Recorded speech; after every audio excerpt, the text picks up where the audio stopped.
बिस्मिल्लाहिर्रहमानिर्रहीम। अवल नाम अल्लाह जो ॾींदड़ देह सारे ॾई न पचारे मिढ़निया मेहरबान घणो। तूं सपड़ ऐं सेकड़ो, तूं ॾातार ऐं ॾोह, तूं पारस ऐं लोह जे सन्ही त सोन थियां। अस्सलामु अलैकुम मुंहिंजा तमामु नाज़रीन, उमेदु करियां थी त सभु बिल्कुलु ठीकु हूंदा। खोड़ सारियूं दुआऊं मां सभिनीनि जे लाइ, नेक तमन्नाऊं मां सभिनीनि जे लाइ। ऐं अवांजी पंहिंजी मेज़बान ताहिरा चयो, अवांजे पंहिंजे प्रोग्राम सुबुह मेहरान में अवां सभिनीनि खे दिलि जी गहराई सां भलीकार चवां थी। Have a good morning. सुबुह जो सलाम अवां सभिनीनि खे सुबुह मेहरान जे हिन अङण तां क़बूलु पवे।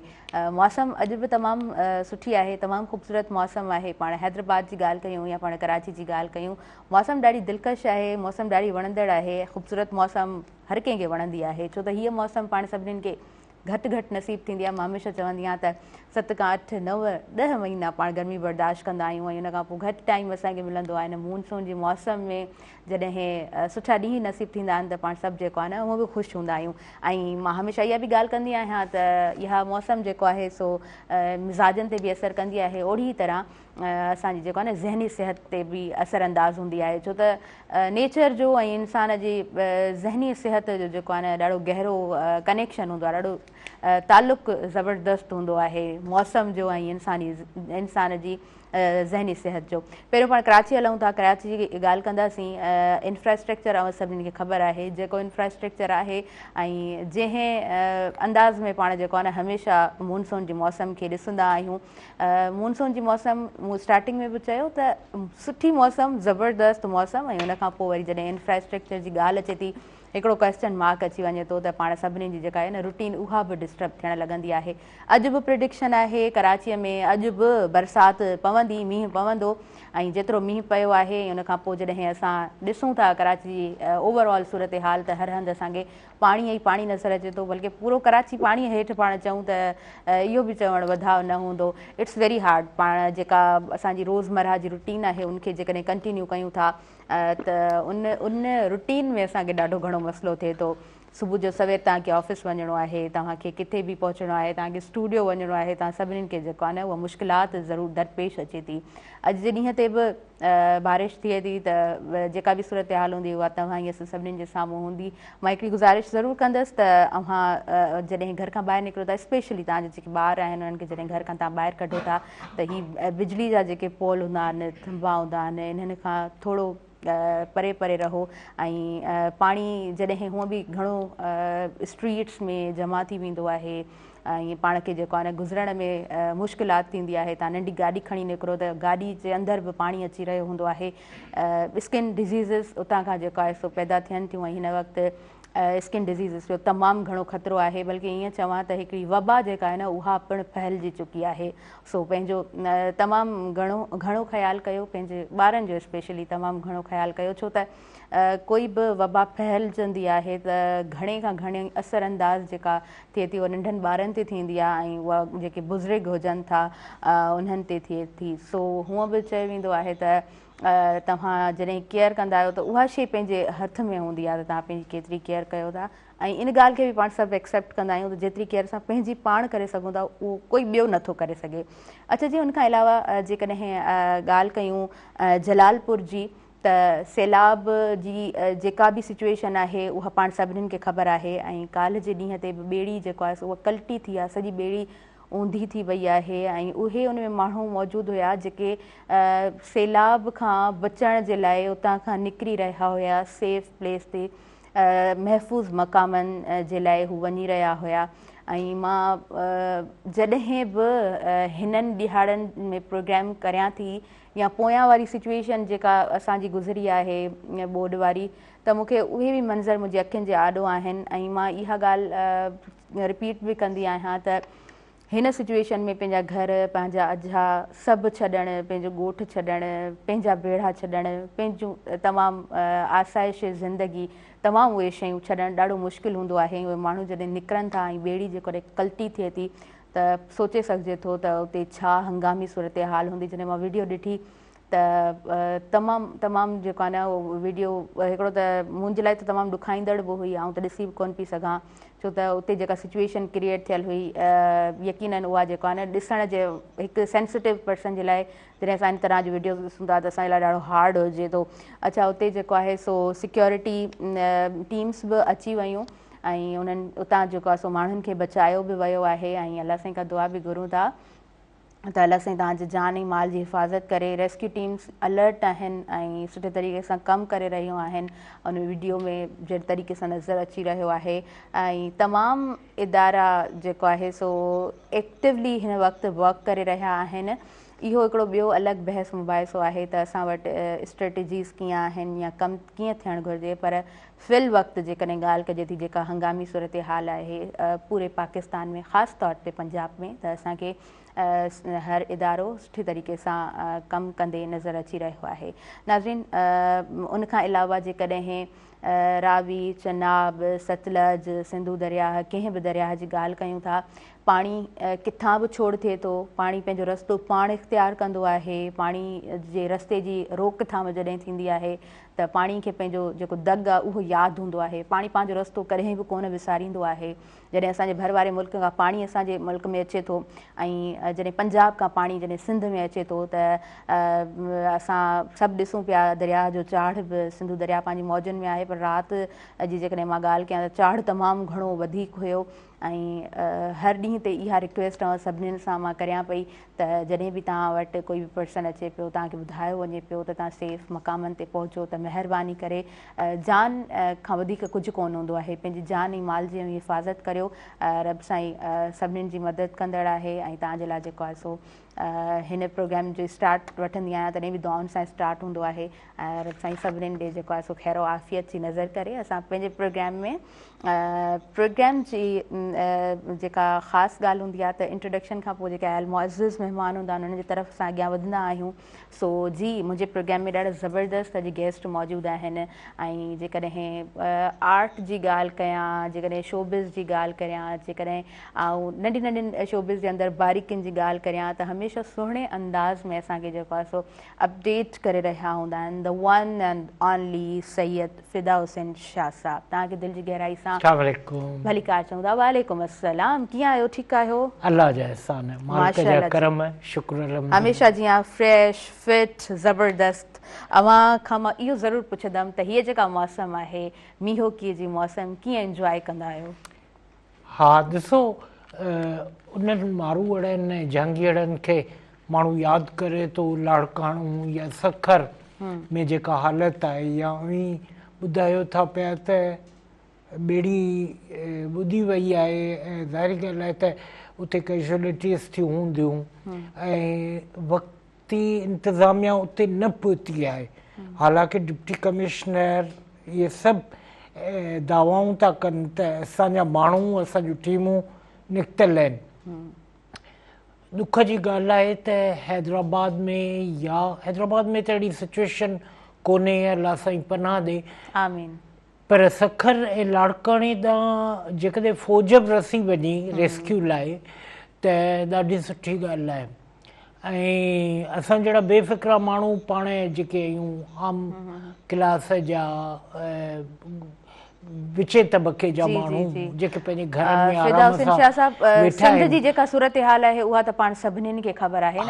हीउ जेको ॿेड़ी वारो वाक़ियो आहे इहो पंजाब जो आहे ऐं पंजाब जी जेका सिचुएशन आहे पंजाब में जेका सूरत हाल आहे केॾी ॾुखाइती ऐं केॾी गज़ब वारी आहे जो उते माण्हुनि खे खाधो कोन्हे, माण्हू घरनि में पाता पिया आहिनि, माण्हुनि वटि रोड कोन्हे। पर काल्ह मूं भाणेजीअ सां पंहिंजीअ सां पिया ॻाल्हायो त उहो ॿुधाए पई त कराची डिफेंस में बि अहिड़ी हालत आहे जो असीं साम्हूं वारे घर में नथा वञी सघूं। चवण जो मक़सदु त हिकिड़ी क्लास उहा आहे जेका लोड़ी थी पई, जेका जंहिंजी तकलीफ़ ऐं जंहिंजो दर्द असांखे अलाह जो अहसासु थिए थो या न, पर मिड़ी पाण ॻाल्हियूं करे छॾियूं एज़ यूजुअल।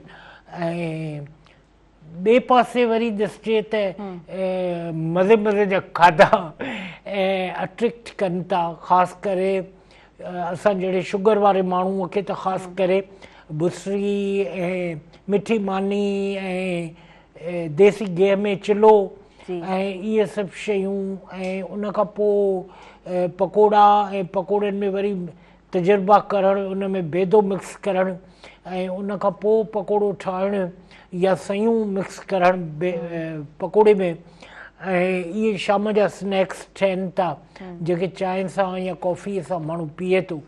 ऐं पर बहरहाल आउं इहो ई चवंदुसि त जेकॾहिं उहा पंहिंजे घरां निकिरी वाइपर खणी पंहिंजी घिटी साफ़ु करियो था त इन में का अव्हांजी वॾमाणपी नथी लहे। जी बिल्कुलु। ऐं असांखे पंहिंजे माण्हुनि खे अवेयरनेस ॾियण में वॾो किरदारु ईअं था अदा करे सघूं छो हाणे त सोशल मीडिया आहे।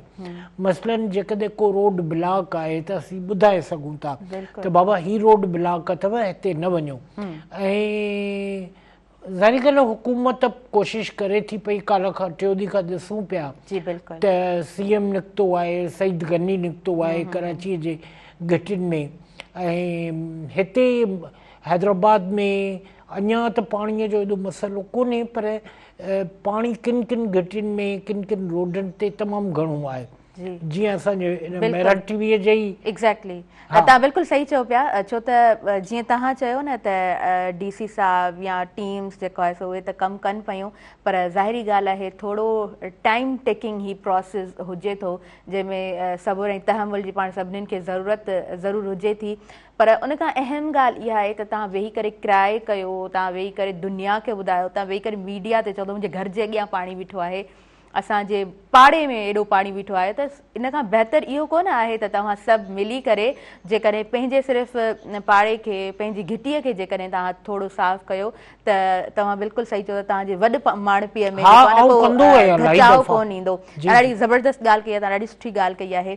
अच्छा उनखां अलावा थोरो तव्हां खां बि पुछणु चाहींदमि छो त मूं जीअं इंट्रो में चयो न त मानसून जो मौसमु बरसातुनि जो मौसमु असांखे जेको आहे न घटि नसीबु थींदो आहे सो चंद ॾींहं पाण खे नसीबु थींदा आहिनि। तव्हां कीअं इंजॉय कंदा आहियो विद फैमिली? न इंजॉय करण लाइ त लता ऐं किशोर जा ड्यूट्स ऐं उनखां सवाइ चांहि कॉफ़ी त हलंदी रहंदी आहे पर हिन मौसम में मज़े जहिड़ी ॻाल्हि त तव्हीं पाण राइटर रहियो त अव्हांखे महसूसु थींदो त अंदरि जूं जेके कैफ़ियतूं हूंदियूं आहिनि से सुजाॻ थी वेंदियूं आहिनि। बिल्कुलु माना it depends that how you are reacting on something.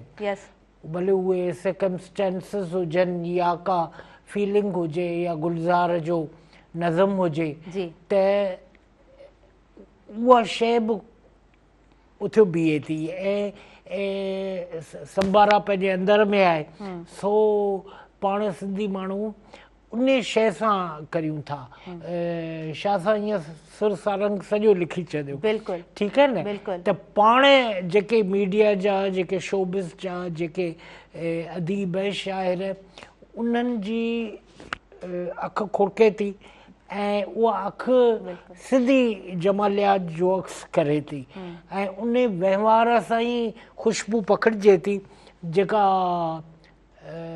बरामदे में बैठा मैं चाय की चुस्की लेके उसे मुसलसल तकता रहता था त इहे जेके नंढियूं नंढियूं फीलिंग्स अचनि थियूं इहे माण्हू लिकाए न उन्हनि खे डायरीअ में लिखी छॾे। एग्ज़ैक्टली ऐं अहिड़ी मौसम में अवां वारी ॻाल्हि त हिजाब न कजे पाण खे माण्हू वॾो माण्हू न सम्झे अहिड़ी मौसम में बि निकिरी पओ ठीकु आहे जिते बि घर जा टमाटा पटाटा आणियो था ऐं डबल रोटी ब्रीड ऐं अंडा खीर सभु कुझु आणियो था त उते जे पाड़े वारनि जा कुझु कमु करियो या पाड़े वारे खां पुछो अव्हां त अव्हांखे कमु त कोन्हे ऐं हेॾा वञा पियो हिन रोड ते अवेयरनेस जो मिसाल सवेर मूं चयो त सोशल मीडिया ते रुगो रोड खोले फेसबुक वेही रहो लाइव अचो ऐं ॿुधायो त हिते हिते अहिड़ी सिचुएशन आहे ही स्कूल बंदि आहे ही ट्रेनिंग सेंटर बंदि आहे ऐं हिते जा ॿार या स्टूडेंट्स या यंग माण्हू न अचनि ऐं अहिड़ियूं इलाही शयूं आहिनि पर असां में उहा ई ॻाल्हि त अहसास जी जेका चमक दमक आहे सा हुअणु घुरिजे। अल्हम्दुलिल्लाह पाण सिंधी माण्हुनि में उहा शइ आहे मसइलन उहा रोड तां कंहिं पोड़े माण्हूअ खे रोड टुपाए छॾियो या त अव्हांजी उहो कोन थो कुझु थिए ऐं अव्हांखे हिकिड़ो दिली सुकून एग्ज़ैक्टली अहिड़े मौसम में रोडनि ते वेठल जेके फ़क़ीर फ़क़ीरियाणियूं उन्हनि ते थोरो रहम करियो, घरां हिकिड़ो पराठो खणी उन्हनि खे खारायो या रस्ते तां वठी उन्हनि खे खारायो त जीअं अहिड़े मौसम में उहे बि इलाही वीचारा ऐं इंसान आहिनि, ज़ाहिरी ॻाल्हि आहे, ऐं जानवरनि जो ख़्यालु करियो। बिल्कुलु तव्हां ॾाढी सुठी ॻाल्हि कई आहे। मूं कल्ह ई 2 लाइन्स पढ़ियूं त सजदों से ख़ुदा नहीं मिलता, सजदों से ख़ुदा नहीं मिलता। असांखे जेको आहे न इन शइ मां इहा शइ ज़ाहिर थिए थी त ख़िदमत ख़ल्क़ सां ख़ुदा मिलंदो आहे, सुठे अमल सां ख़ुदा मिलंदो आहे, तव्हांजे कंहिं सुठे उन किर्त सां ख़ुदा मिलंदो आहे, ख़ुदा राज़ी थी वेंदो आहे। सो नंढा नंढा अमल इहे ई हूंदा आहिनि जिन सां रब राज़ी थी वेंदो आहे। हर वक़्तु इंसानु सजदे में पियो हुजे ऐं तव्हांजो जेका कनेक्शन तव्हांजे पंहिंजनि माण्हुनि सां इहो सुठो न हुजे त पोइ इहा दावा करणु त ख़ुदा मिली वेंदो त इहा जेको आहे न मुंहिंजे ख़्याल सां ड्रीम वई हिकिड़ो थी सघे थो न। अच्छा, उनखां अलावा कॉलर आहिनि, उन्हनि खे पाण शामिल करियूं था प्रोग्राम में। हेलो जी, अस्सलाम वालेकुम। वालेकुम सलाम। अदी मां नज़ाकत खोसो दुबई खां। अदा तव्हांखे भली कार चऊं था, कीअं आहियो? ठीकु आहियो? ख़ुशि लॻा पिया आहियो?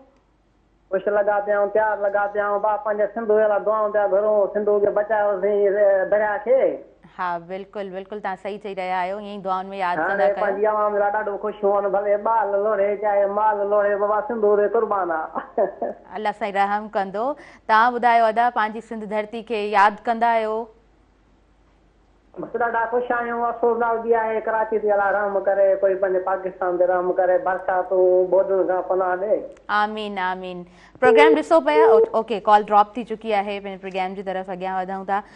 फिरदौस शाह साहिबु, तव्हां खां इहो बि मां ॼाणणु चाहींदमि त असां वटि डिफरेंट प्लेटफॉर्म्स आहिनि ऐं माशाल्लाह तव्हां पंहिंजे डिफरेंट सोशल प्लेटफॉर्म्स ते ॾाढा एक्टिवली नज़र अची रहिया हूंदा आहियो। इहा ॾाढी हिकिड़ी सुठी ॻाल्हि आहे। कीअं टाइम मिलंदो आहे? मोस्टली टाइम तमामु सोशल अकाउंट्स खे ॾियो था। छा माइंड में हूंदो आहे त माण्हुनि ताईं छा पहुचाइणो आहे? माण्हू ॾिसो, अवां मां एक्सपेक्ट कनि था जी, अवी माण्हुनि मां एक्सपेक्ट कनि था। ठीकु आहे, असांजो महिराण जो ई अंगण शऊर ऐं इदराक जी उहा घिटी खोलींदो आहे जिते सोच जा दरिया वहंदा आहिनि ऐं पोइ असीं झूमी ॻाईंदा आहियूं त सिंधु वहंदो रहंदो। ऐं उहा जेका हिकिड़ी कैफ़ियत थिए थी त माण्हुनि खे कमु अचिणो आहे, माण्हुनि खे अलाह साईं खां दुआ घुरो, निमाज़ पढ़ो, निमाज़ जा 2 नफ़िल मारीनि कोन था, उन में दुआ घुरो त अलाह साईं मुंहिंजे सिंध ते, मुंहिंजे पाकिस्तान ते रहम करियो। उनखां सवाइ जेके ॿिया आम वहिंवार आहिनि जिते अवी ॿाहिरि निकिरो था या पंहिंजे इर्द गिर्द माण्हुनि खे ॾिसो था पिया त माण्हू चाहींदा आहिनि त कंहिं नमूने सां असांजी हेल्पिंग थिए, हेल्पिंग हिकिड़ी स्ट्रेटजी हुजे। के माण्हू त कोन कंदा आहिनि, पर आऊं कंदो आहियां। अभी रिक्शा में वञो पिया, गाॾीअ में वञो पिया, उन पासे केरु वञे थो पियो त उनखे पाण सां गॾु विहारियो, जेसि ताईं हू लहे उनखे ड्रॉप करियो। सोसाइटीअ जा इहे जेके एथिक्स आहिनि, जेके वैल्यूज़ आहिनि, इहे असांजे ॻोठनि में आहिनि, असांजे शहर में कोन आहिनि।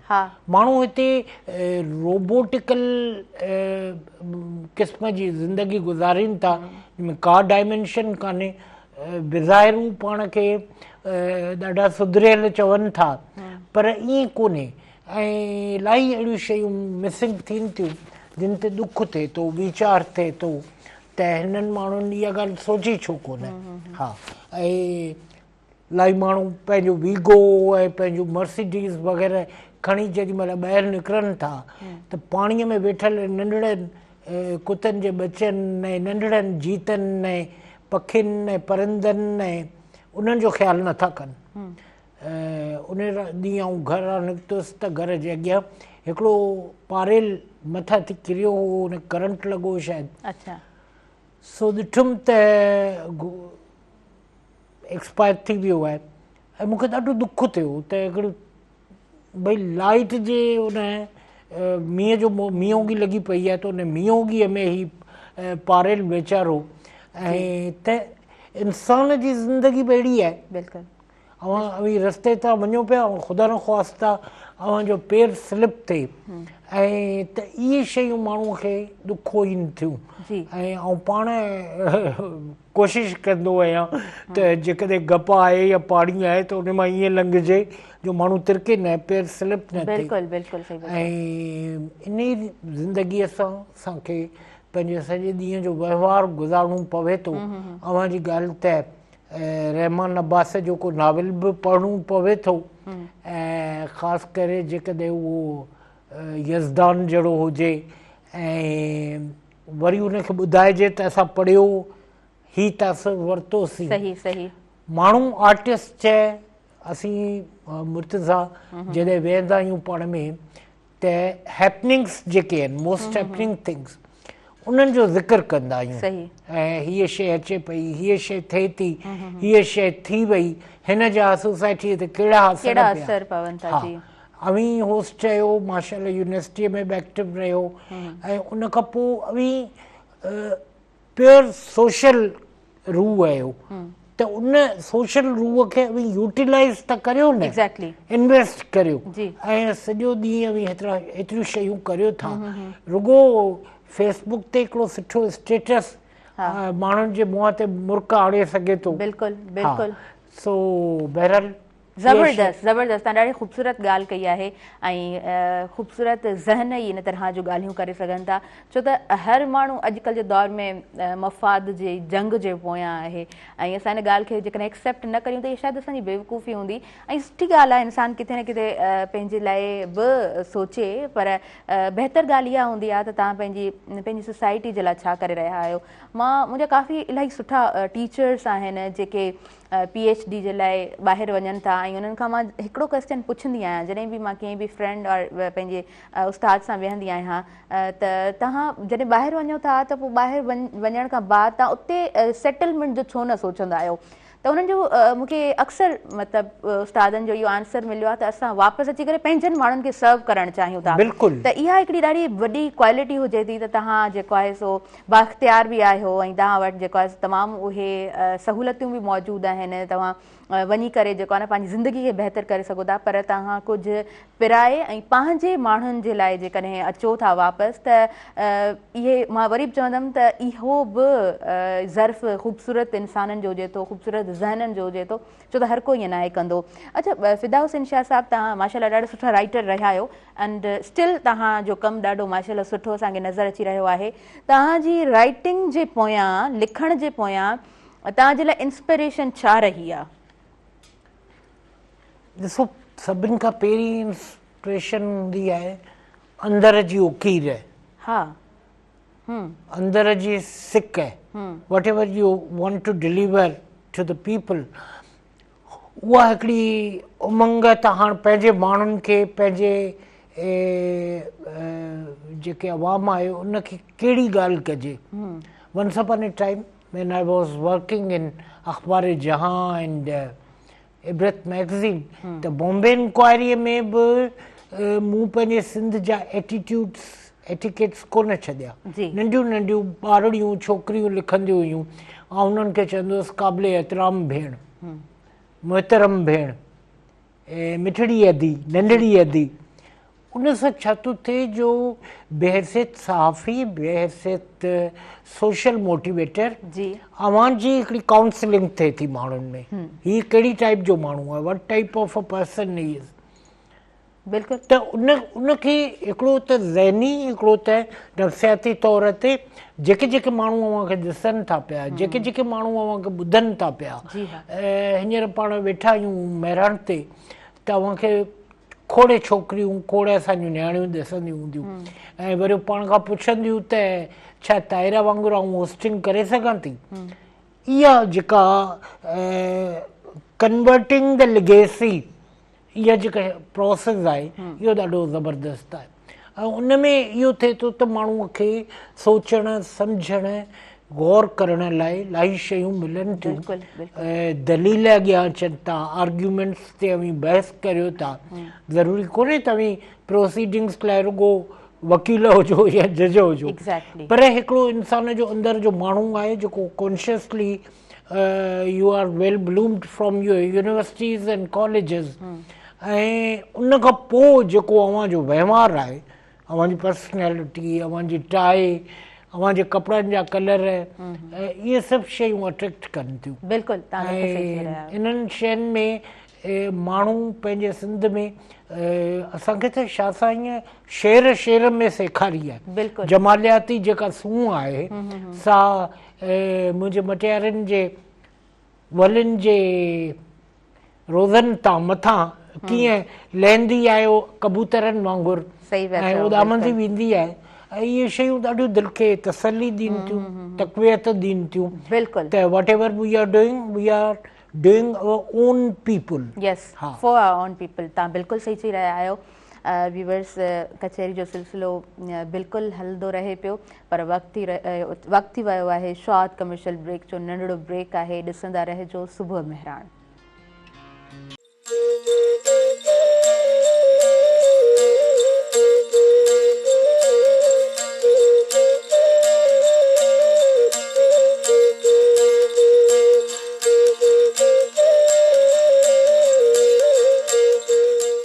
नाज़रीन, सभिनी ॾिसंदड़नि खे आउं ॿीहर भलीकार चवां थी। अव्हां जे पंहिंजे प्रोग्राम सुबुह मेहरान में नंढड़ो ब्रेक हुयो ऐं ब्रेक खां पोइ वापसि अची चुका आहियूं।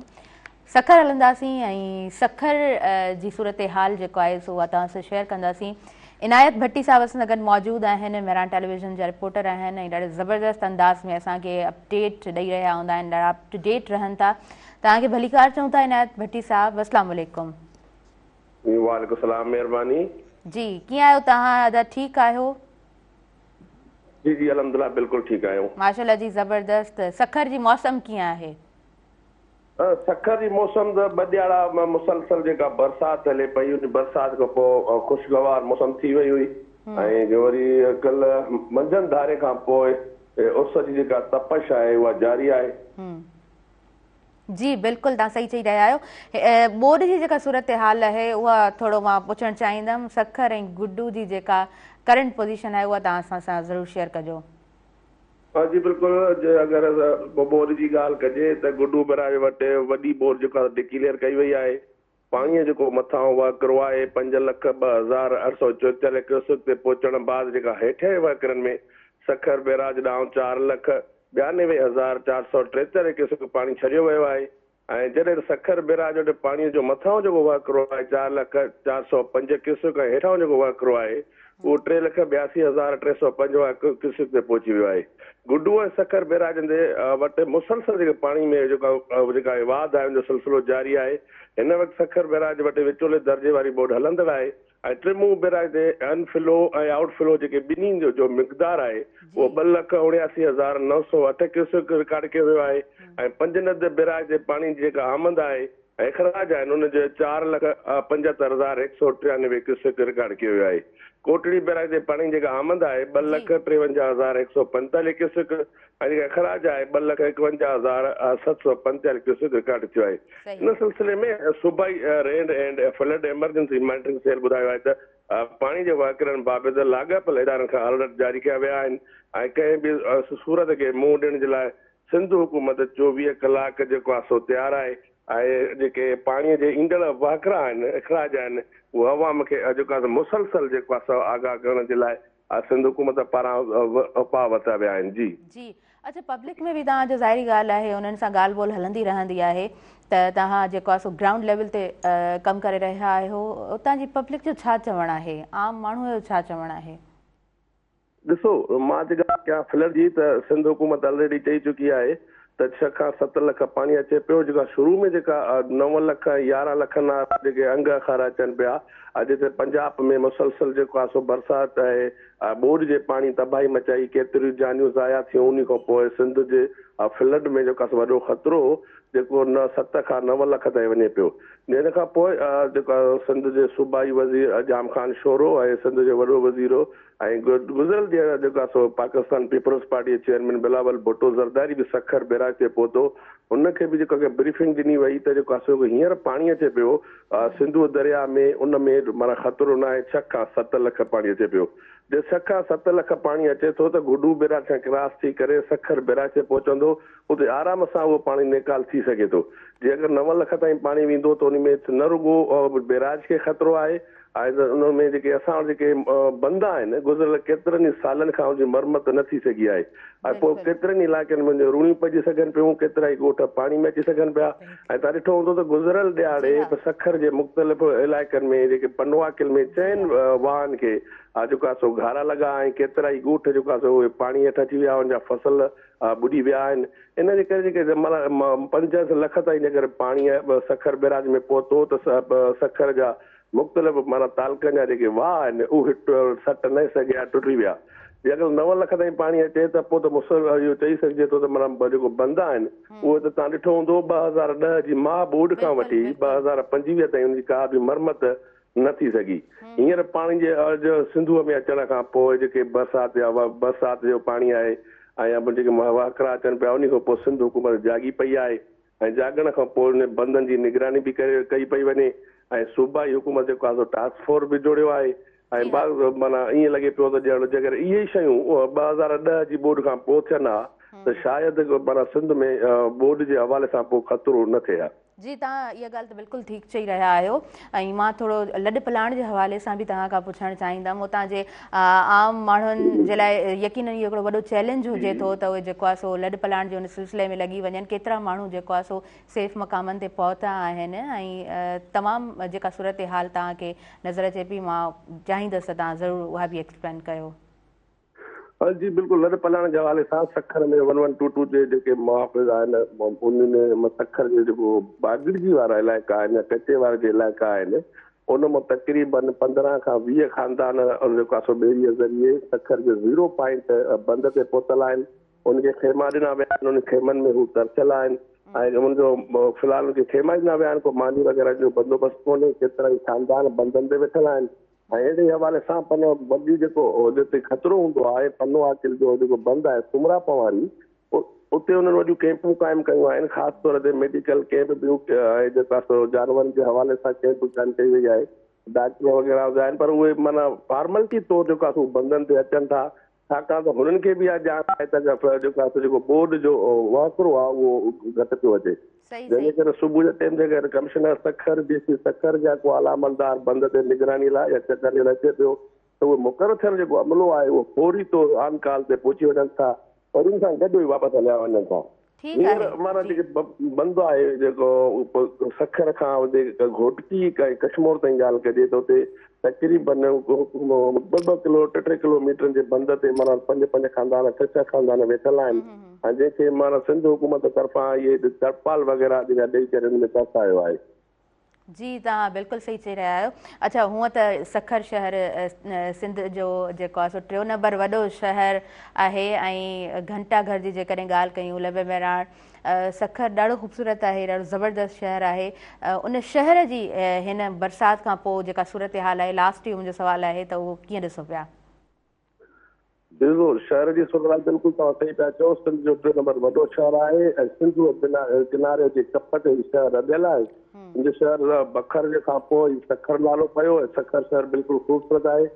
सखर शहर छा आहे त पहाड़ी जे इलाइक़े जे हवाले सां उहो हेठि जेको आहे घंटाघर आहे उहो हेठि आहे। जॾहिं जी बरसातूं पवनि थियूं त उन में गोॾे जेको पाणी थी वञे पियो त 2 ॾींहं में जेके बरसातूं पयूं त सखर शहर में मुसलसल जेके दुकान आहिनि उन्हनि में बि 2 फुट पाणी ॾिसंदो जेको गुज़िरियल ॾींहं ताईं जो पाणी जे निकाल कयो वियो। अॼु सखर शहर जेको खुलियो आहे, दुकान खुलिया आहिनि, उहो ख़ूबसूरत मंदर ॾियनि पिया, पाणी निकाल कयो वियो आहे ऐं सखर बिल्कुलु ख़ूबसूरत आहे। पर सखर शहर में जेकर मेयर सखर जी ॻाल्हि कजे या डिप्टी चेयरमैन जी ॻाल्हि कजे त जेकर जीअं लबे मेराण खां वठी करे सिटी बाईपास ताईं जे ॿिन्ही तरफ़ खां रोड ऐं लाइटियूं लॻायूं वयूं आहिनि। इहो अगरि कमु सखर जे अंदरनि इलाइक़नि में नए पिंड में नए ॻोठ में ऐं जेका शालीमार रोड ते या शिकारपुर रोड ते कराए वञे त सखर अञा ख़ूबसूरत थी सघे थो। सिंध हुकूमत जे नुमाइंदनि जो सिर्फ़ु जेको तवजो आहे वो सखर बैराज ग्लोबल चौक शिकारपुर फाटक ताईं आहे। तो उते VIP लहनि था, VIP माना बैराज ते अचनि था या बैराज खां वापसि एयरपोर्ट जहाज ते वापसि वञनि था। भाई सखर जो अंदरो जेको इलाइक़ो आहे न उहो बिल्कुलु खंडरात जो तेसिताईं ॾींदो, रोड रस्ता अॻु पासे उखियल हूंदा, नाले जो गंदो पाणी हिन वक़्त बि रोड रस्ते में बीठल हूंदो। जी तव्हां बिल्कुलु सही चओ पिया। थैंक यू सो मच, तव्हां असांखे टाइम ॾिनो। ऐं सखर नो डाउट ॾाढो ख़ूबसूरत सिटी आहे सिंध जो, पर जीअं तव्हां चयो त थोरी सिंध गवर्नमेंट जी नज़र उन तरह पवंदी ऐं कमु जेकॾहिं थींदो त वाक़ई असां दुनिया खे ॿुधाए सघंदासीं त सखर केतिरो न ख़ूबसूरत शहर आहे। इहे बहस मोबाइल सां अक्सर हलंदा रहंदा आहिनि, पर हिन वक़्तु जेका करंट सिचुएशन आहे सॼी सिंध जी अलाह पाक रहम करे। ऐं जेके बि माण्हू जेके लॾ पलाण कनि पिया, जेके उन्हनि कैंप्स ताईं वञण जो सोचनि पिया, सेफ मक़ामात ताईं वञण जो सोचनि पिया, मां इहा ॻाल्हि सम्झी सघां थी, छो त इहे सिचुएशन्स पाण सभिनीनि जे साम्हूं मौजूदु रहियूं आहिनि। त इहो हिकिड़ो वॾो चैलेंज हुजे थो, सिर्फ़ु कंहिं हिकु घराणे जे लाइ न जेको निकिरे थो, पर ओवरऑल जेको आहे न पाण ॾिसूं त असां वटि जेको आहे सिचुएशन कुझु इन तरह ई थी वेंदी आहे त हर को माण्हू जेको आहे न हिन मुश्किल वक़्त में, उन मुश्किल में ज़ाहिरी ॻाल्हि आहे उनखे फील करे रहियो हूंदो आहे। सवाल साईं रहम करम अता फ़रमाए। असां जेको आहे पंहिंजे प्रोग्राम में सैयद फिदा हुसैन शाह साहिब जी तरफ़ अॻियां वधूं था। जी सैयद फिदा हुसैन शाह साहिब, हाणे थोरो पाण जेको आहे न शोबिस ते ॻाल्हाईंदासीं ऐं मूवीज़ ते ॻाल्हाईंदासीं, कीअं ॾिसो पिया तमामु शयुनि खे? अहिड़े मौसम में फिल्म ड्रामो ॾिसण जो तमामु मज़ो अचे थो पियो। ऐं मज़े जहिड़ी ॻाल्हि त ताहिरा तव्हांखे ख़बर आहे त हाणे एतिरा प्लेटफॉर्म्स निकिरी पिया आहिनि अव्हांखे इंजॉय करण जा, ॾिसण जा। नेटफ्लिक्स खां वठी यूट्यूब ते बि हाणे नेटफ्लिक्स जूं जेके फिल्मूं आहिनि उहे वरी कन्वर्ट कनि था पिया। बिल्कुलु बिल्कुलु ईअं ई आहे। That is such a wonderful experience. ऐं एक शाम की मुलाकात इरफान खान जी फिल्म आहे ऐं उहा फिल्म ॾिसो त पुराणियूं इमारतूं, आर्किटेक्चर, ऐं उते जे माण्हुनि जी ड्रेसिंग, पान खाइण ऐं जेका टेक्निक हुननि कैमरा वर्क जीअं कयो आहे, अव्हांजी ट्रॉली सॼी इमारत में फिरे थी पई ऐं विरंडा, दालान, पोर्च सॼो उहो ॾेखारीनि था पिया। उन सां गॾोगॾु किरदारनि जो जेको हिक ॿिए सां लह विचुड़ आहे ऐं आउं सम्झा थो मुर्तज़ा में उहो आहे त हू जेकॾहिं ड्रामे में खणी वञे एज़ अ डायरेक्टर त उन्हनि में उहे शयूं पैदा करे।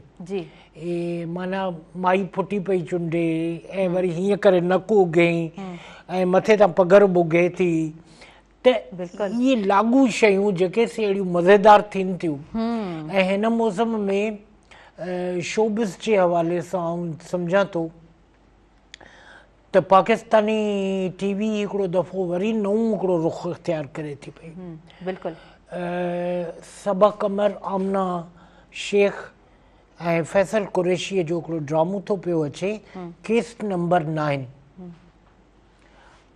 उन में सिर्फ़ु इहा न त हिकिड़ी माईअ जी केस जी प्रोसीडिंग ॾेखारी वई आहे, पर उन जो हिकिड़ो जुमिलो अव्हांखे दिलि ते लॻंदो जेॾी महिल वकील औरत खे बिहारे संसार कनि था पिया त आम माण्हुनि में ऐं अव्हांजे वकीलनि में, अव्हांजे जजिस में बाक़ी फ़र्क़ु छा बचियो? Language is the centre of the whole scenario. अवी ॾिसो था असांजा पढ़ियल लिखियल सिंधी को जिदे में वेठो आहे, को दुबईअ में वेठो आहे, को न्यूयॉर्क में वेठो आहे, पर के अहिड़ी घटिया ज़बान इस्तेमालु कनि था। अबा जॾहिं शाह साईंअ जा शेर ऐं जीजी ज़रीना जा गीत, इहे सभु शयूं अॻियां हलनि थियूं पयूं। अयाज़ पियो हले, जीजी नूरुल हुदा थी पई हले, ऐं उन में वरी ईअं बि थिए थो त ॿिया माण्हू टंग अड़ाइनि था ऐं उहा शइ, उहो हलवो खणियो वञनि। असांजे मारूअड़नि खे कुझु कोन थो बचे। आर्ट्स काउंसिल कराचीअ जा हाल अहिवाल बि पढ़ंदा हूंदव, उते छा सिचुएशन लॻी पई आहे। हैदराबाद वारी जेका नाले मातिर आर्ट्स काउंसिल तव्हां बिल्कुलु सही पिया चओ। तमामु शयूं जेके आहिनि उहे कंहिंखां बि ढकियल ऐं छुपियल कोन आहिनि हिन दौर में। बिल्कुलु। अच्छा, इन ॻाल्हि खे मां हिन ॻाल्हि सां बि कनेक्ट कंदसि त अक्सर जेको आहे न, असां कंहिं बि महफ़िल में हुजूं था त जेके शऊर वारा ज़हन हूंदा आहिनि न, उहे हमेशह उन टॉपिक ते डिस्कस करे रहिया हूंदा आहिनि जेको टॉपिक यूज़फुल हुजे थो, जंहिंमें तव्हांखे ॼाण मिले थी, जेको जिथां तव्हांजो जेको आहे न क्रिएशन जनम वठे थी, जितां अकुल इल्मु फ़हम तमामु उहे जेके आहिनि न मोतबर शयूं नज़र अची रहियूं हूंदियूं आहिनि। ऐं कॾहिं कॾहिं वरी ईअं हूंदो आहे, तव्हां कंहिं अहिड़ी गैदरिंग में हूंदा आहियो त जिते माण्हुनि खे डिस्कस कयो वेंदो आहे, त मां हमेशह हिकिड़ी ॻाल्हि चवंदी आहियां त कंहिंजी गैर मौजूदगी में जेकॾहिं कोई पर्सन उनजे लाइ ॻाल्हाए रहियो आहे त तव्हां इहो ॼाणे वठो त अव्हांजी गैर मौजूदगी में बि उहो पर्सन किथे बि तव्हांजे लाइ बि ॻाल्हाए सघे थो, त इन शइ खे सम्झणु ॾाढो इतां खां ॾाढो ईज़ी लॻंदो आहे। अच्छा, इन ॻाल्हि खे मूं इन जे लाइ चयो त कंहिं जे लाइ बि कुझु बि चवणु अॼु जे दौर में, अॼु जो दौरु जेको आहे न ॾाढो फास्ट आहे, अॼु जा माण्हू, अॼु जी जनरेशन ॾाढी फास्ट आहे।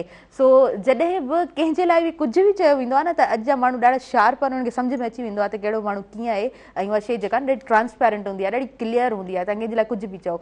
सो ईअं ई तमामु इदारा, तमामु शयूं जहिड़े तरीक़े सां वर्क करे रहियूं आहिनि, तव्हां ॻाल्हायो या तव्हां न ॻाल्हायो, पर जेका शइ आहे उहा ॾाढी ट्रांसपेरेंट अंदाज़ में असांखे नज़र अची रही हूंदी आहे, उनजे अॻियां को पर्दो कोन हूंदो आहे। वेल, फिदा हुसैन शाह साहब, असां जॾहिं पाकिस्तानी मूवीज़ जी ॻाल्हि कयूं था या ड्रामास जी ॻाल्हि कयूं था, त उन्हनि में जेका नवाण आहे उहा तव्हांखे कीअं नज़र अचे पई, या अॼु जे दौर में जेका स्क्रिप्ट असांजे साम्हूं अचे पई, उहा छा अॼु जे दौर सां मुशाबत रखे पई? ॾिसो, दौर सां मुशाबत रखे या न रखे, हींअर हिकिड़ो सीरियल हलियो आहे शीरीन फरहाद, फरहान सईद ऐं कंज़ा हाशमीअ जो, त उन में फिल्मी दौर खे यादि कयो। हा, बिल्कुलु पुराणे दौर खे। हा, जॾहिं ख्वाजा कमाल पाशा, सैफुद्दीन सैफ, शबाब किरानवी, नज़रुल इस्लाम, इन्हनि माण्हुनि जो दौरु हो, परवेज़ मलिक, वहीद मुराद, मोहम्मद अली ज़ेबा। उन ड्रामे जो फ़ाइदो वठी वरी हिकिड़े प्रोड्यूसर अनाउंस कई आहे फिल्म लड्डू, जंहिंमें फरहान सईद ऐं कंज़ा लीडिंग रोल कनि था पिया। हाणे इहा जेका शइ आहे न, असां बाजी आहे, मज़ेदार आहे। लव गुरू जेकॾहिं 75 करोड़ कमाए वञे थी, त that is the charm of Humayun Saeed. मैं मंटो नहीं हूं में के जुमिला अहिड़ा था थियनि।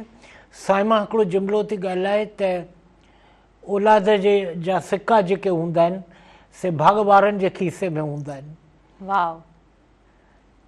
ऐं Saima got the popular strategy rather than her all films. यस, भले चूड़िया हुजे, मजाजन हुजे, सैयद नूर जूं, पर मैं मंटो नहीं हूं जेको कमाल करे छॾियो आहे, त केॾीमहिल मूंखे सजल जहिड़े अदाकारा जे अॻियां साइमा वॾी थी लॻे, ह्यूज, बिकॉज हुमायूं सईद जे त पुफो हिट हा न, त उनजी हिकिड़ी रूहानी कैरेक्टर ॾेखारियो अथनि, जंहिंजा ॿ पुट मारिया था वञनि, ऐं हाणे उहा रिएक्ट करे थी पई दुश्मन जे पुट सां, त उहे सीन कमाल आहिनि। असांजा सिंधी माण्हू जेकॾहिं आमिर शाह बि हिकिड़ो मामिलो डिस्कस कयो त मुमताज़ मौलाईअ ते असीं वञी बीठा आहियूं, असांजी म्यूज़िक असांजा हक़ केॾा विया। जी जी, बिल्कुलु बिल्कुलु। हालांकि हू बाय नेचर ॾाढा सुठा माण्हू आहिनि, ऐं आमिर शाह वीचारे ॾाढी महिनत कई आहे, पर ॾिसो जिते साईं इमदाद हुसैनीअ जो कलाम जेकॾहिं ज़ुल्फ़कार ॻाए थो ऐं दीबा सैर ॻाए थी, त उन में हिकिड़ी नई शइ ॾियनि था। बिल्कुलु ठीकु आहे, जेकॾहिं कंहिं चैनल ते हू रिकॉर्डिंग कराइनि था बाक़ाइदे ज़बरदस्त क़िस्म जी, त मूं ज़ुल्फ़कार खे चयो त इहा जेका रमज़ करियो था पिया मौसीक़ीअ जे खाते में, इहा ज़बरदस्त शइ आहे। तमामु सुठो, तमामु सुठो। तव्हां बिल्कुलु सही चयो। हूअं चवंदा आहिनि न त कंहिं बि शइ जी जेका वैल्यू आहे न, उहा उतां जे माहौल सां जेकॾहिं उनखे तव्हां ॾिसो न, त पोइ घटि जॻह ते उनजी वैल्यू बि घटि हूंदी, ऐं वॾी जॻह ते ज़ाहिरी ॻाल्हि आहे उनजी वैल्यू बि उन जी तरह हूंदी। अच्छा, वधीक पाण कंटिन्यू कयूं था पंहिंजे प्रोग्राम खे, पर वक़्तु थी वियो आहे न्यूज़ ब्रेक जो। सो न्यूज़ ॾिसूं था, उन खां पोइ असां कंटिन्यू कयूं था। तव्हां काॾे बि न वञिजो, ॾिसंदा रहिजो अवांजो पंहिंजो प्रोग्राम सुबुह मेहरान।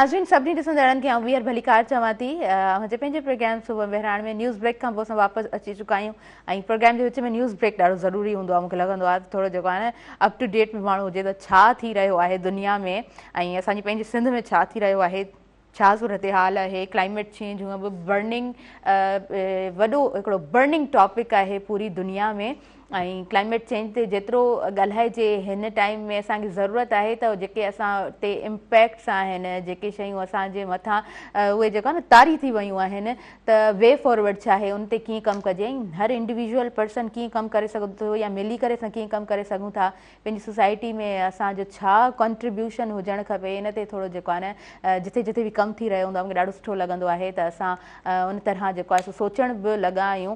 हूअं बि ग्रीन हाउस गैसिस जी ॻाल्हि कयूं त दुनिया सॼी जो जेको कार वहिंवार आहे क्लाइमेट चेंज में जेतिरो उन्हनि जो इनपुट आहे, पर वरी बि असर अंदाज़ असां जहिड़ा मुल्क थींदा आहिनि, पाकिस्तान जहिड़ा मुल्क थियनि था, उहा सिचुएशन तव्हां ईअं सभिनीनि जे साम्हूं आहे। हींअर अरबन फ्लड्स जी पाण ॻाल्हि कयूं या असां जेको आहे सो चैलेंजिस जी ॻाल्हि कयूं, इम्प्लीमेंटेशन जी ॻाल्हि कयूं, छा छा असांखे अप्लाई करिणो आहे, उन ते जेको आहे सो पाण सभिनीनि खे फोकस्ड बि रहणु घुरिजे ऐं स्ट्रेटजीस जी जेकॾहिं ॻाल्हि कयूं त वॾनि इदारनि जो कमु आहे, पर मां अगेन इहो चवंदसि त असां छा करे सघूं था उन ते असांजो थोरो ध्यानु हुजणु घुरिजे। वे फॉरवर्ड छा आहे उन ते थोरो ध्यानु हुजणु ज़रूरु घुरिजे। अॼु जेको प्रोग्राम आहे, अॼु जेको टॉपिक आहे, अॼु जेके असांजा बहितरीनु गेस्ट ज़बरदस्त पाण माण्हू आहिनि, ज़बरदस्त इंसान आहिनि, हिननि जूं एक्टिविटीज़ हमेशह ई ॾाढियूं पॉज़िटिव नज़र अची रहियूं हूंदियूं आहिनि ऐं प्रोग्राम में जॾहिं मौजूदु रहंदा प्रोग्राम ॾाढे ख़ूबसूरत अंदाज़ में ताईं पहुची रहियो हूंदो आहे। सो यस, तव्हां सां थोरो डिस्कस करणु चाहींदमि थोरो ड्रेसिंग सेंस ऐं मौसम जॾहिं चेंज थींदी आहे त ज़ाहिरी ॻाल्हि आहे मौसम जो ऐं इंसान जो त कनेक्शन हूंदो ई आहे, मौसम जो इफेक्ट स्किन ते बि हुजे थो। सो जी थोरो तव्हां सां हिन बाबति डिस्कस कंदासीं। हा, ॾिसो स्किन ते मॉइस्चराइज़ेशन जी ज़रूरत हूंदी आहे ऐं उन सां गॾु हिन मौसम में ख़ासि करे अवां ज़रूरी आहे त पंहिंजे स्किन खे अचण वारनि तब्दीलियुनि लाइ, यानी सियारो अचे थो, रेडी कयो, हा, गर्मी वञे थी पई त उन लाइ तयारु रखो। जी करीना कपूर चवंदी आहे त ब्रांड्स हमेशह सुठा यूज़ करियो, ओरिजिनल यूज़ करियो। मसलन नबीला जा जेके चीक टोन्स आहिनि उहो हींअर मुंहिंजी घरवारीअ बि घुरायो ऐं उनजी जेका तासुर आहे, जेको लुक आहे, उहो वाजो बीहे थो।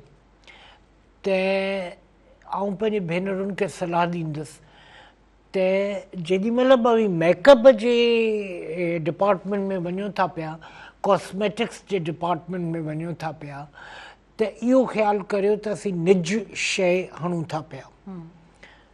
न त मरहूमा बेगम ख़ुर्शीद मिर्ज़ा मूंखे ॿुधायो त असीं काठ वारी लिपस्टिक जॾहिं हणंदासीं त इंडिया में जेके हुन फिल्मूं कयूं, चए सिनेमा ॾिसण वारा जेके वेहंदा हुआ से कुर्सियुनि तां किरियो पवंदा ऐं सीटियूं वॼाईंदा ऐं कुर्सियुनि तां किरियो पवंदा काठ वारी लिपस्टिक ते।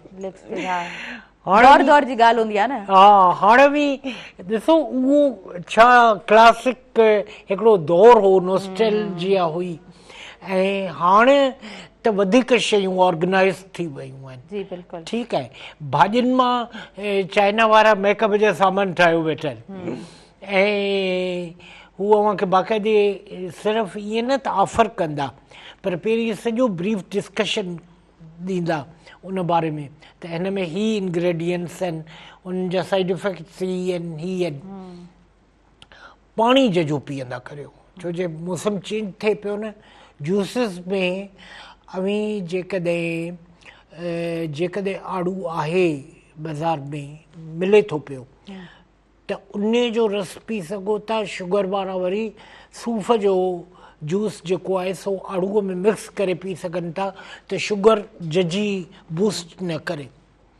आलू बुखारो आहे कोन, ॿियो हलियो आहे हाणे, ऐं ॾाणू बि अञा कोन आयो आहे। ॾाणू जॾहिं ईंदो त मज़े जहिड़ी ॻाल्हि त एतिरा साल असांखे ॾाणूअ खां महरूम रखियो वियो शुगर वारनि खे त बाबा इहो अव्हांजी शुगर हाई करे छॾंदो। पर जेके नेचुरल मिठियूं शयूं आहिनि, हीअ त जन्नती मेवो आहे, जेके नेचुरल मिठियूं शयूं आहिनि उहे अव्हां जे डेली रूटीन्स ते शुगर जे करे या बीपीअ जे करे को असरु कोन कंदियूं। बिल्कुलु ईअं ई आहे।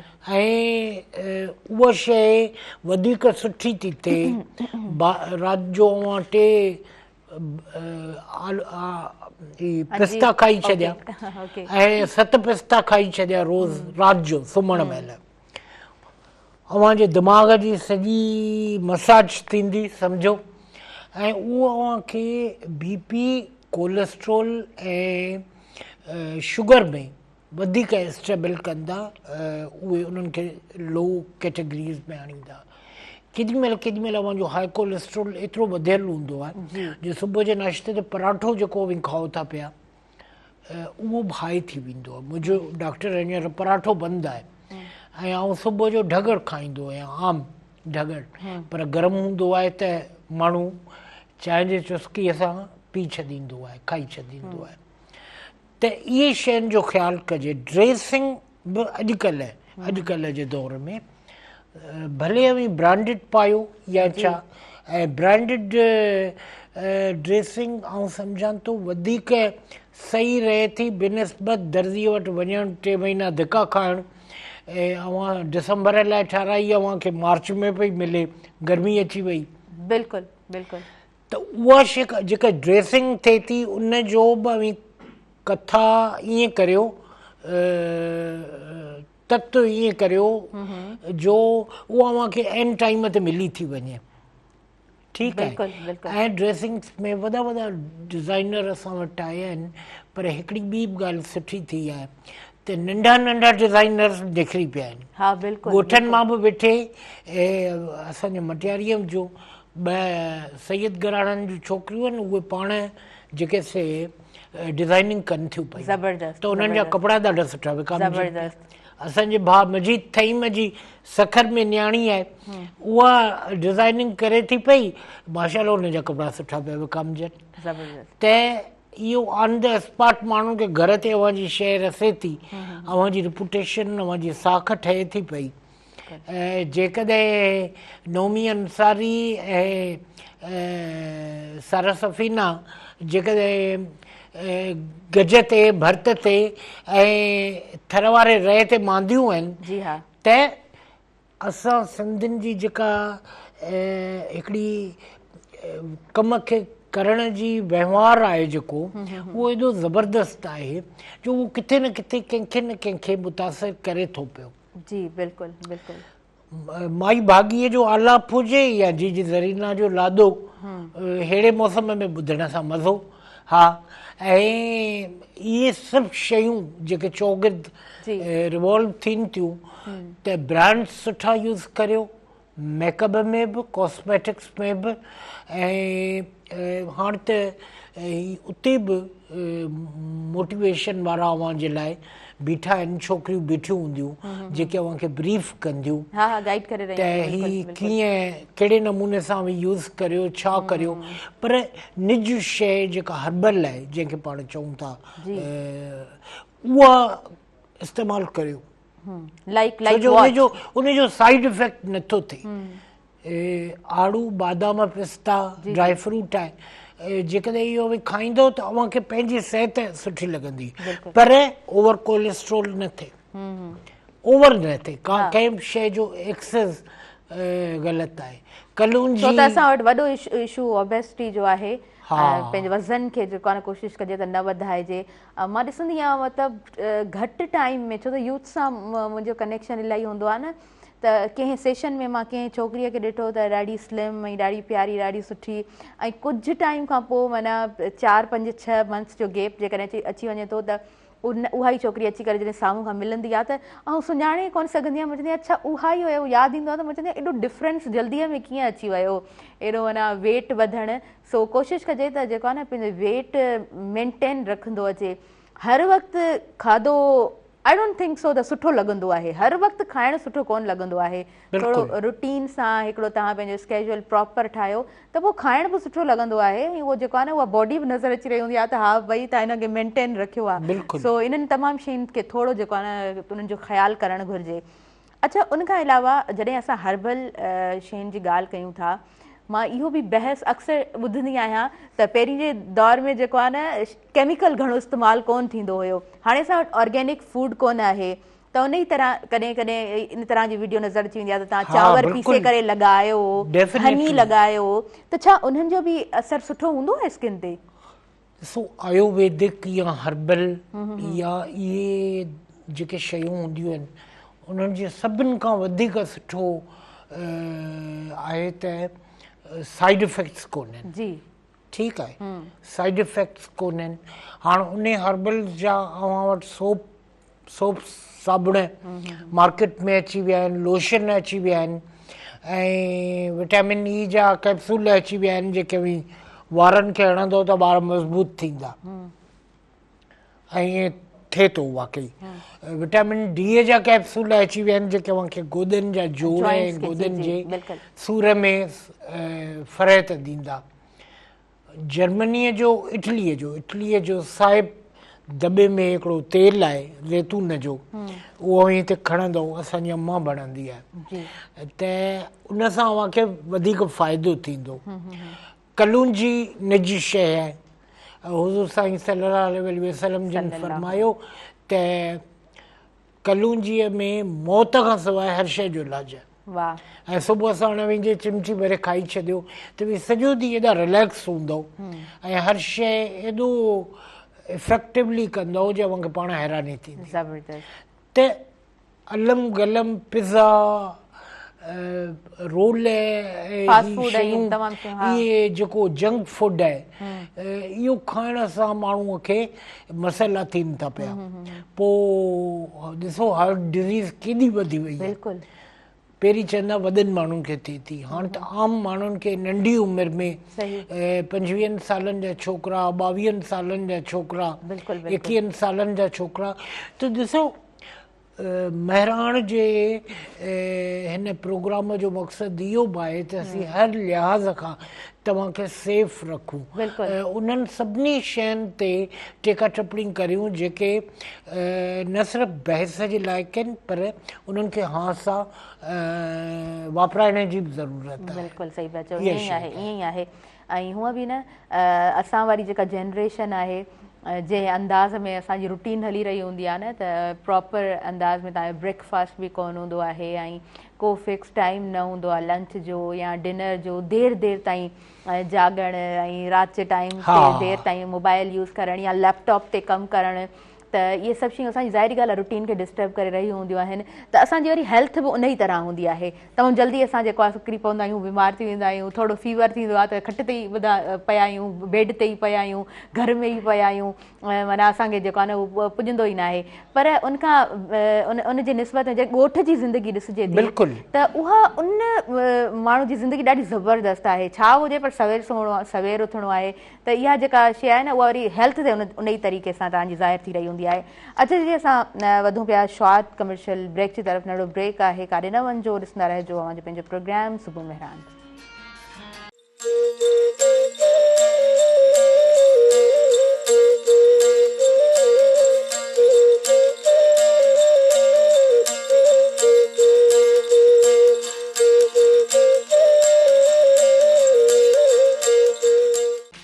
व्यूवर्स सभिनी ॾिसंदड़नि खे वीर भली कार चवां थी, अगेन तव्हां सभिनीनि खे मां वेलकम चवां थी अॼु पंहिंजे प्रोग्राम सुबुह मेहरान में। एशिया कप जे हवाले सां थोरो डिस्कस कंदासीं, ॾाढो ज़बरदस्त एशिया कप हली रहियो आहे ऐं हूअं बि जेको आहे न हाइप क्रिएट जेका थियल आहे न उहो क्रिकेट जे हवाले सां, हुनजी छा ई ॻाल्हि करे सघिजे थी। कंहिं बि गेम जी तव्हां तरफ़ अॻियां वञो, पर वरी जॾहिं क्रिकेट जी तव्हां ॻाल्हि कयो त तव्हांखे उते जेको आहे न हर नौजवान तव्हांखे जेको आहे न अपडेट करे रहियो हूंदो आहे त हीअ थी रहियो आहे, हीअ थी रहियो आहे। सो इहो जेको क्रेज़ नौजवाननि में आहे इहो ई क्रिकेट खे शायदि जेको आहे न एतिरो बूस्ट करे रहियो हूंदो आहे। वेल एस.एम. नदीम साहब असां सां गॾु कनेक्टेड आहिनि, तव्हांखे दिलि जी गहराई सां भली कार चऊं था। अस्सलाम वालेकुम, हैव अ गुड मॉर्निंग। वालेकुम अस्सलाम, thank you very much and same to you. Yes thank you, कैसे हैं आप, ठीक हैं? अल्हम्दुलिल्लाह अल्हम्दुलिल्लाह माशाल्लाह जी, ज़बरदस्त। अच्छा एस.एम. नदीम साहब, आपसे डायरेक्ट मैं एशिया कप के हवाले से ही डिस्कस करना चाहूँगी और मैं चाहूँगी कि आप हमें अपडेट करें। हाँ बिल्कुल है, कल इंडिया और यूएई का मैच था, लोगों को एक्सपेक्टेशन थी, यूएई जो वो होस्ट भी है, उनके अपने मुल्क में हो रहा था ये मैच सारा, टूर्नामेंट भी वहीं चल रहा है। तो उम्मीद है लोगों को ये थी कि कोई अच्छा मैच देखने को मिलेगा, टफ मैच होगा, लेकिन जो है वो यूएई की टीम बिल्कुल जो है रेत की दीवार की तरह जो है वो माने बिल्कुल जो है वो ढेर हो गई और इंडिया ने बिल्कुल वन साइडेड ये मैच जो है 9 विकेटों से जीत गया। यूएई ने कोई 55 रन जो है वो पहले बैटिंग करते हुए बनाए थे। इंडिया ने जो है वो टॉस जीतकर बैटिंग की दावत दी थी इंडियन कैप्टन ने। तो उसमें जो है उनके जो कप्तान है यूएई के मोहम्मद वसीम, जो कि पाकिस्तानी निजाद है, वही कुछ मज़ाहमत कर पाए और एक आलीशान उन्होंने कुछ वो डबल फिगर में स्कोर किया। अदरवाइज जितने भी बैटर्स थे वो तमाम जो वो 4 रन से ज्यादा नहीं बना पाए। उनके इंडिया के जो कुलदीप यादव हैं उन्होंने 4 विकेटें ली और शिवम दुबे जो है उन्होंने 3 विकेटें हासिल की और जो उनके ओपनर आए थे उन्होंने जो अभिषेक शर्मा और शुभमन गिल उन्होंने जो वो स्कोर को जो है 4.5 ओवर के अंदर जो वो ये 55 रन का टारगेट जो पूरा किया और इससे इंडिया का जो रन रेट है वो भी बहुत ज्यादा हाई हो गया, क्योंकि ये पूल मैचेस हैं, ग्रुप मैचेस हैं। आपको पता है आखिर में जाके जो वो रन रेट का भी बड़ा फर्क पड़ जाता है, कोई टीम क्वालिफाई कर पाती है, कोई नहीं कर पाती है अगर पॉइंट ज्यादा होते हैं तो मतलब ये कि कल जो है वो इतना खास जो है वो क्रिकेट में कंपटीशन देखने में नहीं आया। हालांकि यूएई की टीम भी जो है अभी ट्रायंगुलर सीरीज भी खेली है और उसके अलावा जो है वो मुख्तलिफ टूर्नामेंट खेलती है, वर्ल्ड कप के लिए भी क्वालिफाई किया हुआ है इन्होंने। तो यूएई को भी अभी इम्प्रूवमेंट की जरूरत है, लेकिन इंडिया ने कल फुल डोमिनेट किया और उन्होंने बताया कि भाई ये still we are the best. हालांकि उनके 2-3 प्लेयर्स जो है वो रिटायर भी हो चुके हैं, जो मेन प्लेयर्स हैं रोहित शर्मा, विराट कोहली वगैरह, तो उसके बावजूद भी जो उनकी टीम ने जो है आउटस्टैंडिंग परफॉर्मेंस दी। जी हाँ, आज जो है वो दूसरा मैच है, तीसरा मैच है बांग्लादेश और हांगकांग का। उसके बाद कल जो है पाकिस्तान का मैच होगा, पाकिस्तान ओमान के खिलाफ खेलेगा। ओमान भी जो है 9 बारी टीम है, कोई इतने खास नहीं है, पर ये कि पाकिस्तान को भी जो है वो आउटस्टैंडिंग परफॉर्मेंस देनी पड़ेगी, क्योंकि T20 शॉर्ट फॉर्मेट है, ये कोई भी टीम जो है वो किसी भी वक्त अपसेट कर सकती है। और जो पिचेस का म्यार है, जैसे हमने कल डिस्कस किया था कि स्पिनर्स के लिए बड़ी साजगार है, तो आप देखेंगे कि ये पूरा टूर्नामेंट जो है वो स्पिनर्स के ही नाम रहेगा। बैटर्स और फास्ट बॉलर जो है यहाँ पर सर्वाइव करते हुए नजर आएंगे। तो ये मैं तो ये कहूँगा ACC को, जो एशियन क्रिकेट काउंसिल है, कि भाई आप पिचेस भी जो है सपोर्टिंग बनाए, जिसमें फास्ट बॉलर, स्पिनर और बैटर्स तीनों के लिए बराबर के मौके हों, क्योंकि ये लो स्कोरिंग मैच जो है वो फिर शायकीन क्रिकेट जो है वो उससे जो है मायूस होते हैं, क्योंकि जो वो इस किस्म के मैचेस होते हैं कि जो 55 रन से टीम आउट हो जाए। उससे पहले जो वो फाइनल जो हुआ था पाकिस्तान और अफगानिस्तान का ट्रायंगुलर सीरीज का, वो टीम भी जो है वो 60 रन से कम पे आउट हो गई थी। 56 या 57 रन उन्होंने बनाए थे अफगानिस्तान ने, और पाकिस्तान ने इजीली उसको जो है टारगेट को चेज कर और जो वो मैच जीत लिया था। तो ये सूरत हाल है। जी बिल्कुल बिल्कुल। एसएम नदीम साहब, जब हम स्ट्रॉन्ग टीम की बात करते हैं, कोई भी स्ट्रॉन्ग टीम हो, उसके पीछे क्या वजूहत होती हैं, कितना उनका काम होता है, कितनी उनकी प्रैक्टिस होती है? मैं चाहूँगी कि इस हवाले से भी आप बात करें।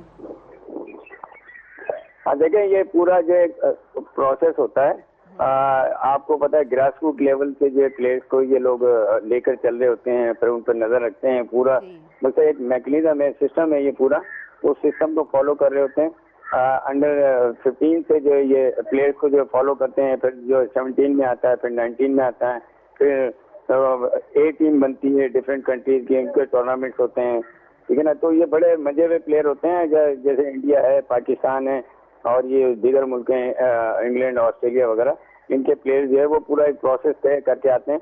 इनकी फिटनेस पर बड़ा काम होता है, इनकी जो स्किल पर होता है, इनकी ड्रिल पर होता है, और सबसे ज्यादा इनकी मेंटल टफनेस के ऊपर भी बहुत ज्यादा काम किया जाता है कि आप जो इंटरनेशनल प्रेशर को कैसे बेयर करते हैं और किस सिचुएशन में कैसे खेलना है, कौन से पिचेस पर आपने कौन से शॉट्स खेलने हैं, कौन से शॉट्स नहीं खेलने हैं, मतलब ये सारी चीजें होती हैं। असल चीज इनकी फिटनेस का और जो है वो अमल होता है कि जो प्लेयर जो है कितने फिट होते हैं, जितने फिट होते हैं उतनी जो है परफॉर्मेंस, उनका रिएक्शन टाइम अच्छा होता है, उनकी अप्रोच अच्छी हो जाती है। फील्डिंग के अंदर आप देख लें, एक्स्ट्रा ऑर्डिनरी कैचेज ले लेते हैं। ये सारी चीजें जो है वो एक प्रोसेस के तहत होती हैं, और पूरा मतलब इन्होंने 6-6, 8-8 घंटे जो है डेली बेसिस पर प्रैक्टिस करते हैं ये लोग, तो फिर जाकर जो है वो एक प्लेयर शानदार प्लेयर बनता है। जी हाँ, बिल्कुल आपने सही कहा कि मेंटल टफनेस पे काम करना बहुत ज़रूरी है।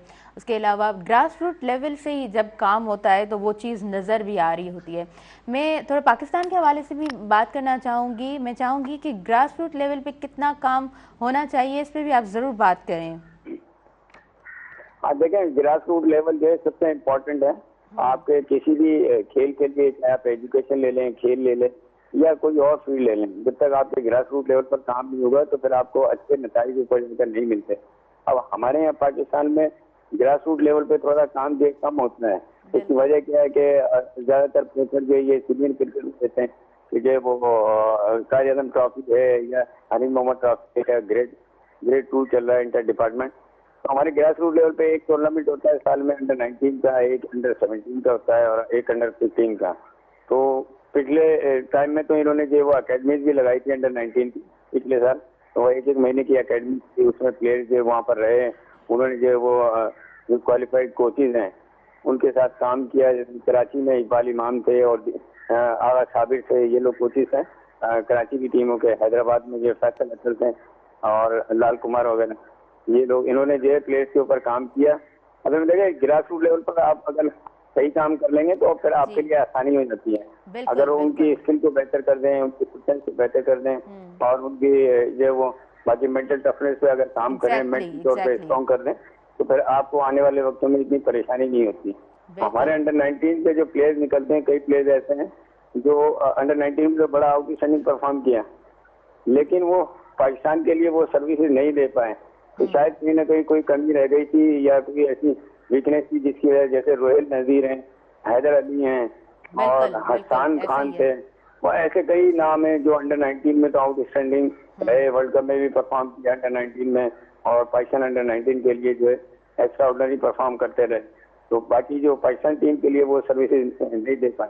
तो ये थोड़ा सा इस पर गौर करने की जरूरत है कि कहाँ पर हम चूक कर रहे हैं और कौन सी बिल्कुल बिल्कुल एहसन नदीम साहब, आपने बिल्कुल सही कहा। जो भी गैप्स हैं हमें थोड़ा अगर उन पे हम नज़र डाल दें और उस पर काम करें तो हमें रिजल्ट बहुत अच्छा मिलेगा in future. Thank you so much for your valuable time, आपने हमें टाइम दिया। और मैं लास्ट में ये ज़रूर कहूँगी कि कंटिन्यूसली हम आपसे कनेक्टेड रहेंगे और एशिया कप के हवाले से हम आपसे अपडेट लेते रहेंगे और तमाम व्यूवर्स तक हम जो है वो अपडेट चाहिए तमाम व्यूवर्स ताईं जेको आहे अपडेट पहुंचती रहे। Thank you so much. असां अॻियां वधूं था। फिदा हुसैन शाह साहब मौजूद आहिनि। अच्छा, पाण जेको आहे न ऑर्गेनिक शयुनि जी ॻाल्हि करे रहिया हुआसीं, कुझु अहिड़ियूं होम रेमेडीज़ जेके हर उहा छोकिरी जेका हिन वक़्तु ॾिसी रही आहे या कोई छोकिरो बि ॾिसी रहियो आहे त उहे बि फॉलो करे सघनि, मां चाहींदसि त तव्हां ज़रूरु ऐड कजो अॼु जे प्रोग्राम में। मुंहिंजे ख़्याल में त अनवर मक़सूद जी जेका भेण हुई, मूंखे नालो विसरे थो पियो, ज़ुबैदा आपा। ज़ुबैदा आपा जी जी। हा, त ॾिसो त सही, ऐं इहो नथो चवां त उर्दू स्पीकिंग माण्हू, पर हुन जी छा साड़ी कैरिंग आहे, सॼो स्टाइल, बिल्कुलु बिल्कुलु। ऐं उन खां पोइ हिन उमिरि में 60 जा त असीं थी विया आहियूं, 70-80 सालनि जी उमिरि में त उहे जेको न ग्रेसफुली नज़र उनजे पुटु उनखे पूरी रेस्टोरेंट खोले ॾिनी। सुबुह जो उहो लिपस्टिक लॻाए, साड़ी पाए, आई शेडो लॻाए अचो वेहंदी रेस्टोरेंट ते ऐं सभु रेसिपीज़ खे पाण ॾिसंदी। होम रेमेडीज़ जी अवां ॻाल्हि कई त मूंखे चई त जेकॾहिं मूंखे ज़ुकाम ऐं बुख़ारु थिए थो, खंघि बि आहे, त राति जो पेरनि जे तिरनि ते विक्स हणो सुम्हण महिल। अवी पाणी ॾिसंदो, अव्हांजी बुख़ारु, अव्हांजी खंघि, अव्हांजो ज़ुकाम स्टेबल थी वेंदो, सही थी वेंदो, नॉर्मल हालत में अवी अची वेंदो। सही। हाणे अहिड़ा माण्हू जेके आहिनि न, जीअं पंहिंजे ॻोठ में बि आहिनि, मसलन हिकिड़ी फकी हूंदी आहे जेका हूंदी बुख़ार लाइ आहे। अच्छा। मूं पाण खाधी आहे। उन में गागड़ू अलाए छा कहिड़ियूं कहिड़ियूं शयूं हूंदियूं आहिनि, जड़ी बूटियूं, उहा 21 ॾींहं खाओ गर्मी या सियारे में, अव्हांजे जिस्म मां बुख़ारु निकिरी वेंदो, भले मलेरिया हुजे छा बि हुजे। असांजे पोड़ियुनि वटि अहिड़ा 10 हूंदा हुआ। अम्मा मूंखे ॿुधाईंदी त राति जे विच में अॼुकल्ह जे छोकिरियुनि खे सम्झ ई कोन्हे, जे ॿारु रोए ॾाढो रोए त सम्झो पेट जी तकलीफ़ आहे।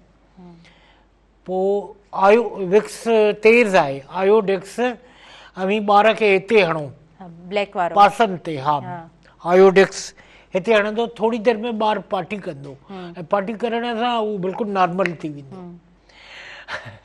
हाणे इहे मज़ेदार तजुर्बा जेके असां लाइ बिल्कुलु नवां आहिनि, पर शऊर जी गिटी हिते ई थी खुले न, त उनखे कंहिं मोटिवेट कयो, मां सम्झायो, ससु सम्झायो, नानी दादीअ सम्झायो, त ईअं ई होम रेमेडीज़ जेके आहिनि तिन जो वॾो फ़ाइदो आहे।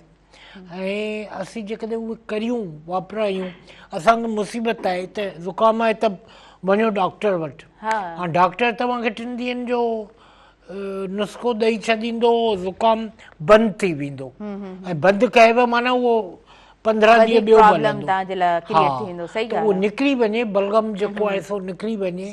ऐं होम रेमेडीज़ जी पंहिंजी हिकिड़ी, जी बिल्कुलु बिल्कुलु। अच्छा, for skin, for healthy skin छा रेमेडीज़ हुजनि थियूं, कुझु सिंपल? उहो बि उन ते डिपेंड करे थो। हाइड्रेशन में पहिरीं त इहो आहे त पाणी पीअंदा रहो। जी, उहो जेके स्किन टोन्स आहिनि न, उन्हनि खे न सिर्फ़ु कंपोज़ करे थो, पर उहो उनखे डिहाइड्रेशन जो मसइलो कोन थियणु ॾींदो, छो जो पाणी पीओ था पिया, वापरायो था पिया, घर में ई उथो हलो वेहो, ईअं न त बेड ते वेही रहियो ऐं या सोफ़े ते वेही रहियो, त उहा सुस्ती आहे। असां शुगर वारनि लाइ त अञा वधीक आहे।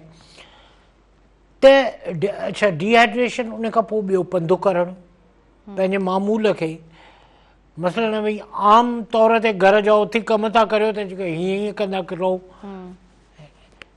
त इहा मूवमेंट हुजे अव्हांजे बॉडीअ में, फ्लैक्सिबिलिटी बि ईंदी ऐं सभु शयूं कवर थींदियूं, अव्हांजो मेटाबॉलिज़म कमु कंदो, अव्हांजो डाइजेशन कमु कंदी, अव्हांजी शुगर, बीपी, कोलेस्ट्रोल, इन्हनि सभिनी शयुनि खे जे मद्देनज़र रखिजे त आम माण्हू बि हिकिड़ी सिहतमंद लाइफ गुज़ारे सघे। वसीम अकरम ॾिसो था, हुनखे अलाए घणनि सालनि खां शुगर आहे, पर क्रिकेट खे हू कीअं कंदो हो, ऐं हाणे हुनजो सेटअप जेको आहे सो एॾो ज़बरदस्त आहे, बल्कि अव्हांखे ॾस ॾींदो मिलंदो। ऐं हुनजी ज़ाल जेका अंग्रेज़ाणी आहे, शनीरा, हा, त इहे सभु फैक्टर्स थियनि था। हूअं बि चवंदा आहिनि न त इंसान जो जेको एक्सपीरियंस आहे उहो ॻाल्हाए रहियो हूंदो आहे, त थोरो जेको आहे अव्हां जेके बि ॻाल्हियूं कयूं, नो डाउट उन्हनि जो हिकिड़ो पंहिंजी, जेकॾहिं उन्हनि तमामु शयुनि खे, होम रेमेडीज़ खे तव्हां थोरो करीबी अंदाज़ में ॾिसो था, प्रैक्टिस में आणो था, त यकीनन उनजो फ़ाइदो बि तव्हांखे ज़रूरु थींदो।